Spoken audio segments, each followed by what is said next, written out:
Bismillah, alhamdulillah, syukrulillah, la haula wa la quwata illa billah. Asyhadu an la ilaha illallah wahdahu la syarikalah. Asyhadu anna Muhammadan abduhu wa rasuluh alladzi la nabiyya ba'dahu ma ba'du. Pemirsa atas Dik TV yang dimuliakan Allah Subhanahu wa taala, kita bertemu kembali dalam rangka belajar tentang pendidikan agama Islam. Yang akan kita bahas di sini adalah tentang doa. Di mana doa itu dipanjatkan oleh para nabi dan orang-orang soleh untuk keturunan-keturunan mereka. Doa itu adalah kegiatan untuk memohon kepada Allah Subhanahu wa taala dalam segala urusan.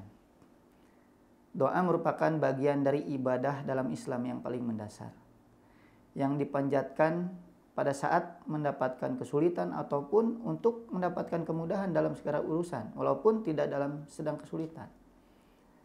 Baik di dunia maupun di akhirat, tujuannya apa? Adalah untuk kebaikan kita. Jadi kebaikan baik di dunia maupun di akhirat. Sudah barang tentu manusia harus banyak memanjatkan doa, memohon bantuan kepada Allah Subhanahu wa taala dalam segala urusan. Karena kelemahan kita sebagai manusia.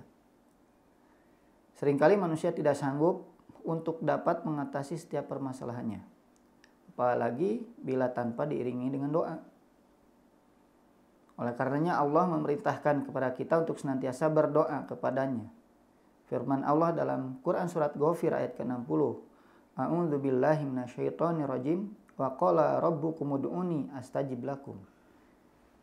Innal ladzina yastakbiruna an ibadati sayadkhuluna jahannama dakhirin. Dan Tuhanmu berfirman, berdoalah kepadaku, niscaya akan aku perkenankan bagimu.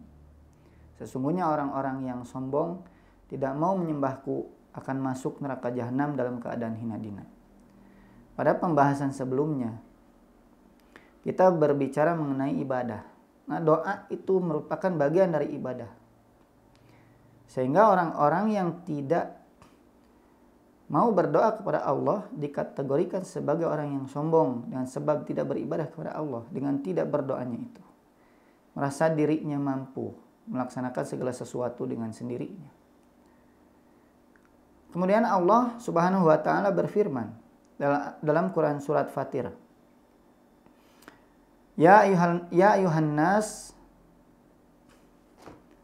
Antumul fuqara ilallah wallahu huwal ghaniyul hamid. Hai manusia, kamu itu adalah makhluk-makhluk yang butuh kepada Allah, fakir kepada Allah, dan Allah dialah yang maha kaya, yang tidak memerlukan sesuatu, lagi maha terpuji. Doa merupakan sebagian dari karunia dan kemurahan Allah Subhanahu wa taala. Allah menganjurkan kepada hamba-hambanya, menganjurkan kepada kita untuk meminta kepada Allah, dan Dia menjamin, Allah menjamin akan memperkenankan permintaan kita semua. Seperti dikatakan oleh Sufyan Ats-Tsauri bahwa orang yang paling dicintai oleh Allah di antara hamba-hambanya adalah yang selalu meminta dan banyak meminta kepadanya. Sedangkan orang yang paling dimurkai di antara hamba-hambanya adalah yang tidak pernah meminta kepadanya. Tiada seorang pun yang bersifat demikian selain Allah, yang senang diminta. Hanya Allah Tuhan kita yang bersifat seperti itu.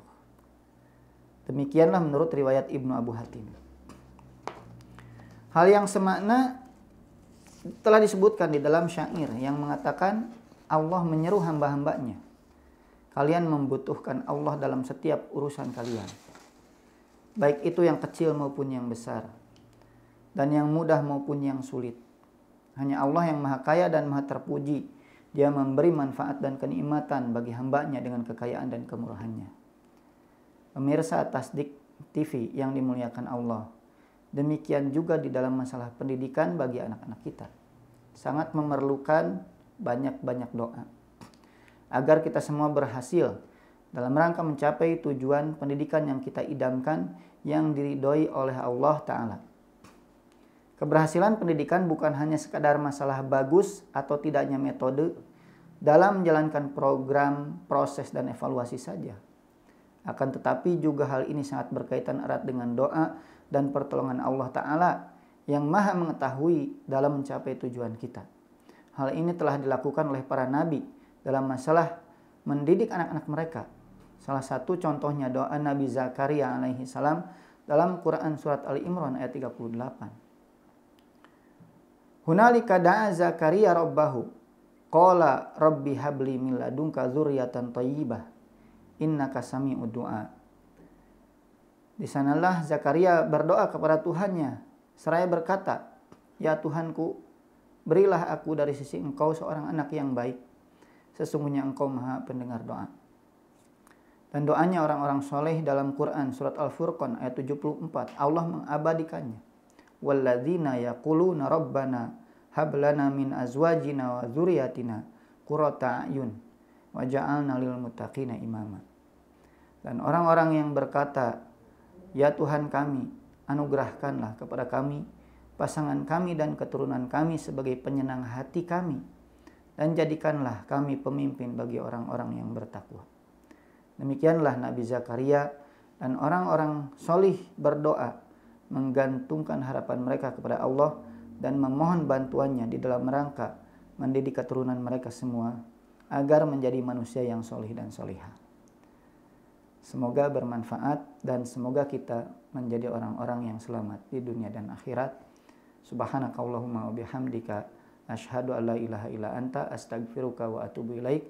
Walhamdulillahi rabbil alamin. Assalamualaikum warahmatullahi wabarakatuh.